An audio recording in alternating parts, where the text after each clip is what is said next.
Hello বন্ধুরা, তোমরা সবাই কেমন আছো? আশা করি তোমরা সবাই ভালোই আছো। দেখুন বন্ধুরা, আমি এখানে জাম নিয়েছি। আজকে জাম মাখা করব আর জামের একটু শরবত বানাবো। তো আপনারা দেখতে থাকুন। প্রথমে আমি জামগুলো ধুয়ে নেব। দেখুন বন্ধুরা, জাম আমি ভালো করে ধুয়ে নিয়েছি। দেখুন দেখুন বন্ধুরা, বাটিতে এখানে আমি কতগুলো জাম নিয়েছি।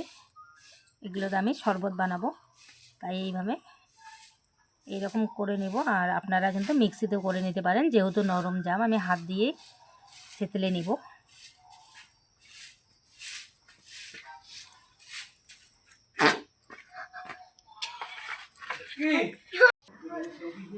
দেখুন বন্ধুরা, আমি হাত দিয়ে এইভাবে কচলে নিয়েছি। আপনারা কিন্তু মিক্সিতেও করে নিতে পারেন। দেখুন কত রস বেরিয়েছে। দেখুন আমি এখন যে রসগুলো ছেঁকে নিব।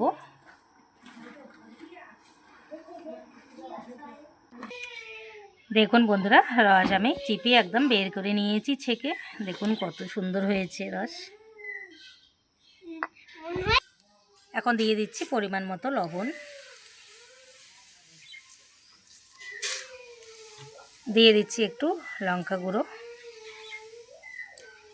ভালো করে মিলিয়ে নিব। দেখুন বন্ধুরা, ভালো করে আমি কেটে নিয়েছি।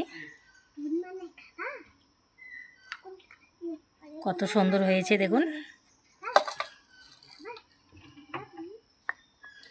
এখন আমি জাম মাখা করে দেখাবো। জাম মাখা করার জন্য দেখুন এখানে নিয়েছি লঙ্কা গুঁড়ো, লবণ আর কাঁচা লঙ্কা নিয়েছি। দেখুন কাঁচা লঙ্কা আমি থেতলে নিব এইভাবে। জাম মাখায় কিন্তু একটু ঝাল হলে ভালো লাগে খেতে।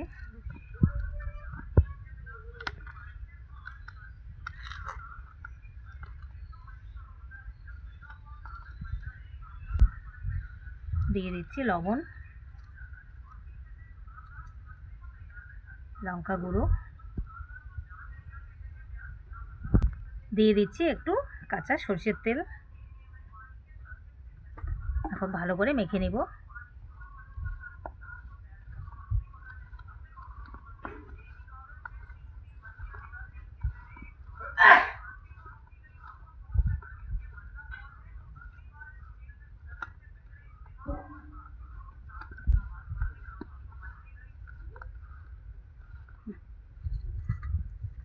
দেখুন বন্ধুরা, মেখে নিয়েছি।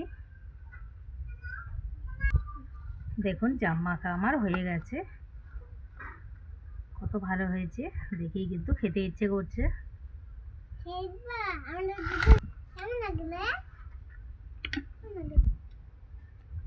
তো বন্ধুরা, জাম মাখা আর জামের শরবত কিন্তু আমার একেবারেই রেডি। আপনারা এইভাবে একবার ট্রাই করবেন, জামের শরবত আর জাম মাখা। তো বন্ধুরা, ভিডিওটি আজকে এই পর্যন্ত শেষ করছি। আবার কোনো নতুন ভিডিও নিয়ে দেখা হবে। টাটা, সবাই ভালো থাকবেন, সুস্থ থাকবেন।